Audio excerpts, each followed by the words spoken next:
Unsubscribe from me right now if you don't want the real fools. Let's go. Africans gave away their resources, bro. That needs to be said.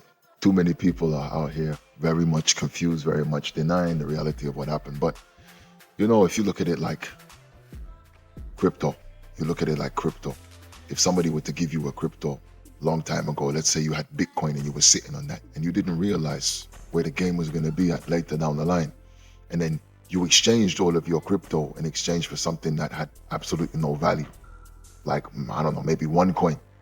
And then you found out later on, due to developments, you didn't have any Bitcoin left. And then the Bitcoin became the number one cryptocurrency. You're going to sit there and kick yourself too, but nobody stole it from you. You gave it away. You see, from the 1400s to the 1800s, West African kingdoms, right? Notably Mali, Ashanti Kingdom, Dahomey, Oyo, all of these kingdoms, they traded massive amounts of gold and ivory in exchange for cowrie shells. Cowries were currency.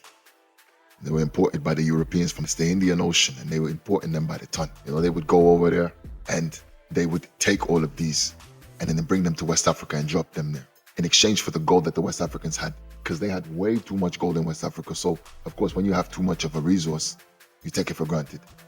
Like somebody who has so much food, they can be generous. Somebody who doesn't have that much food, they're going to be ruthless. They're going to be cunning. Everything that they're going to do is going to be out of a mindset of scarcity. It's kind of the way that black people behave today.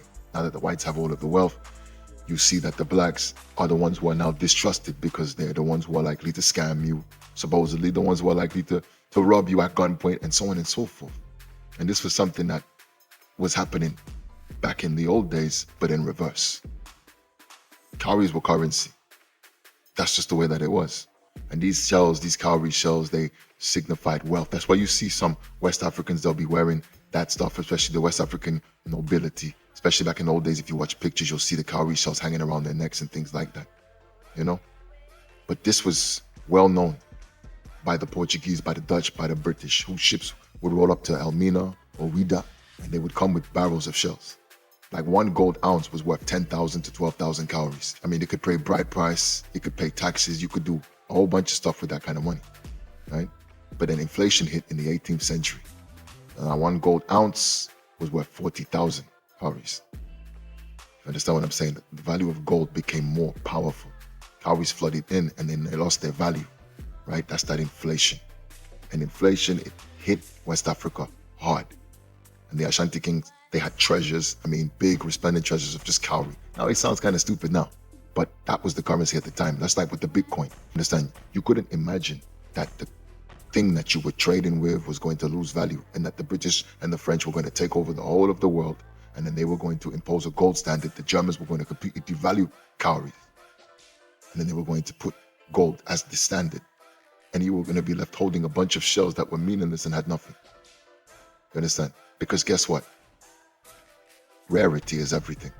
The gold was rare. Cowrie shells were not. But because the British had a massive empire, they knew things that the West Africans did not know. It was rare for the West Africans, but we're talking an empire on a global scale. And on a global scale, if you figure out a way to get that which is rare in one place, then you go to that place and you can become a king easily. Just like the West African, if he had had a mind to, he could have easily turned around and used the gold to completely control the economies of other countries. That's why people hate Mansa Musa to this day. And then the problem here that the West African also ran into was that he allowed the Europeans to control the supply. They had the ships and they had the empire. You understand? And the West Africans had the gold, but they didn't have any means of being able to diversify their portfolio as far as the lands that they were in, because guess what? The only other time that they were in lands in this period was as slaves, and they would have had absolutely no financial leverage whatsoever in these places. So now if you want foreign goods, you want that cowrie, you want those shells, you have to trade with the Europeans that have the empire in these other distant places, and that's what the West African was doing. You understand? Hills of gold, but needing guns to fight the neighbors and all of these things. Of course, you're going to give away the gold and you're going to get the guns because you refuse to manufacture. Now, of course, there was an attempt to manufacture guns in the 15 or 1600s in Mali, but that didn't really fall through because they couldn't get the metals right. It was something to that effect, but it was basically something that prohibited them from being able to continue with the production of guns. That was a missed opportunity. It was a trick that was missed, and it's something that should have perdured. It should have remained consistent, because then you would have been in the position to have leverage to where you would have been able to say, you know what, I don't need this, I don't need this, I don't need that. Therefore, I don't need the cowrie shells. Therefore, I don't need you. You don't then come up to me and then try to oversell me basically something that I don't need. Now, the inflation wasn't obvious though, and that has to be said. It took 200 years for cowrie devaluation to really, really begin to kick in and bite. And by then, the colonial powers had all switched the coin. And this was based upon the Germans. The Germans mandated that this be the case. Europeans literally dug shells off of beaches in the Maldives though. They shipped them to Africa and swapped them for gold, mined by hand in dangerous pits. Can you believe that? So you have people jumping around, getting the cowrie shells for cheap and then transporting them. Now, of course, you may argue that the journey was dangerous, but then the West African at that time was also doing all kinds of things that were strange for a couple of rings and some change. You know what I mean? So a region's trash became enough as treasury. And when Britain and Germany demonetized cowries in the 1900s and they forced colonial coins, whole fortunes evaporated overnight. It's crazy because now, to this day, you still are pegged to the European system. And that's because of the colonial aspect of it. Because you see, when the British took all of that, the French took all of that, the gold franc, which is based off of the gold, mainly that came from West Africa. The guinea in England, which is from Guinea, which is West Africa. Guinea is just a corruption of the word Ghana. That's why when somebody's from Ghana, you call him a Ghanaian. When somebody's from Guinea, you call them a Ghanaian. It's all a corruption. Ghana, originally from the Kingdom of Ghana, 300 AD, which was the successor state from the Ouagadougou Kingdom. The Ouagadougou Kingdom is 300 BC. These people, they had no idea what they were doing. At the time, they were just trying to do business. It's like any one of us could easily fall into that trap, right? It needs to be said. You have plenty, so you give it away. It's nothing. You have no idea that that thing is so rare for other people. That's where information is important. That's why you should have had people on the ground in Europe feeding and filtering information back to the West Africans. That's why you have to always be aware of what's going on around the world. That's why you have to read the news if you want to invest in the stock market. You understand? This is something, of course, that the West African didn't have access to. But now, you can't always sit there and blame other people for that. You should have been had access to that. If you're going to call yourself the leader of somebody, then you should have access to those types of means of being able to cultivate and curate information. You should have access to that kind of information. There's no excuse there. But they gave away the gold to these people, and then these people turned out to be the ones who colonized and controlled the whole world. Now, of course, when you saw the ships coming and going, you should have already have known where they were coming and going from and to.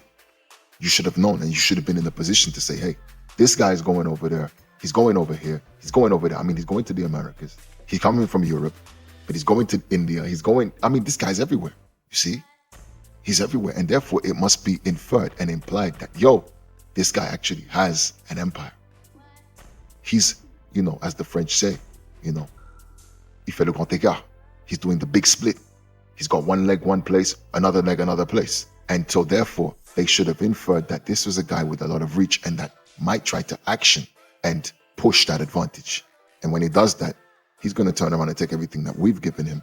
And he might take that which we have no more of to make himself the king of. So that way we are now the ones who are lacking. And he's the one that's packing and has everything stacking. And that's exactly what happened.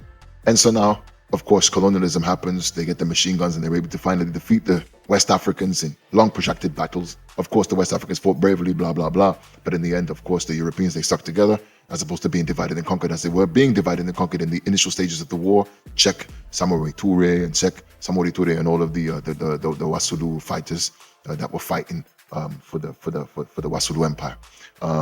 They were playing that game. The Europeans had already seen that 100 years before with Toussaint Louverture.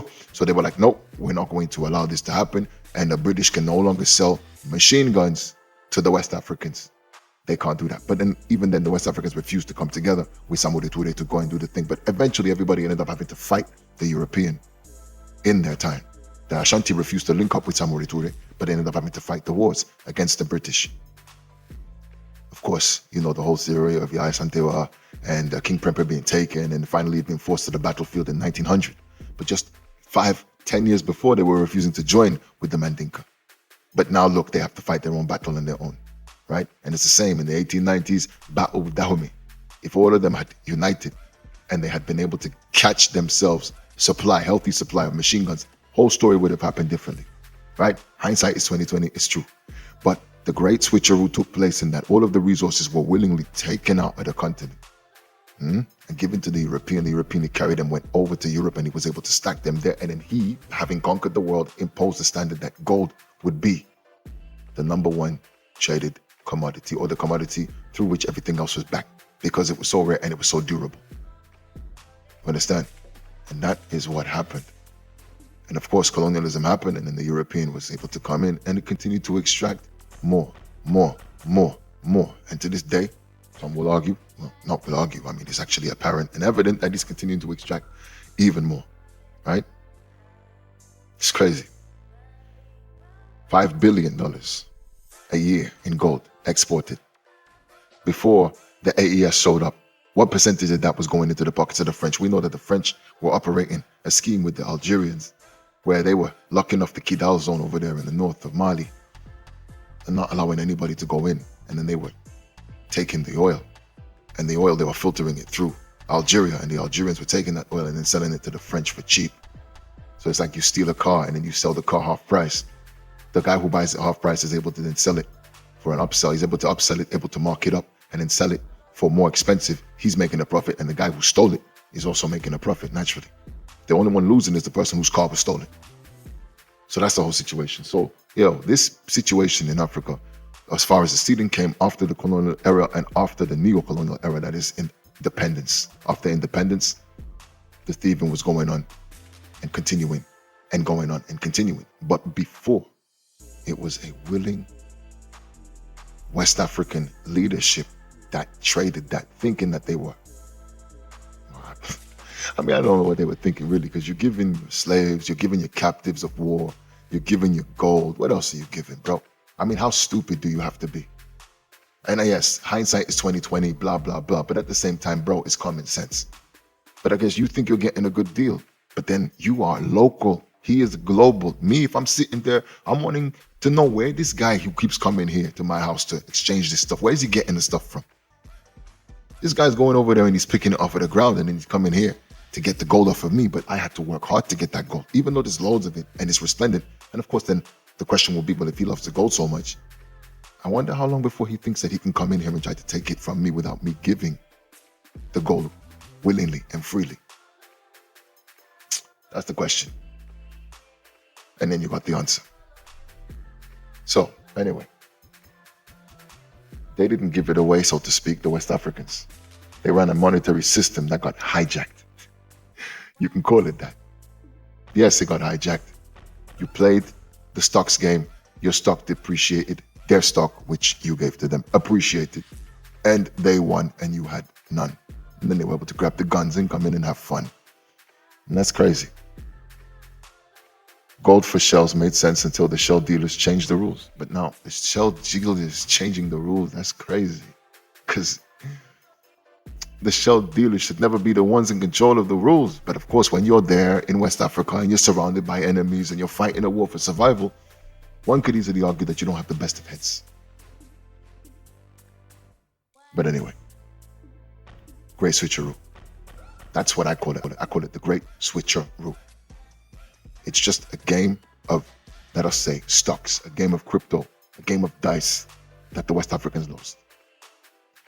West Africans need to stop playing these silly games and losing. If you're going to play a game, then win. And in order to win, you have to have information. In order to have information, you also have to have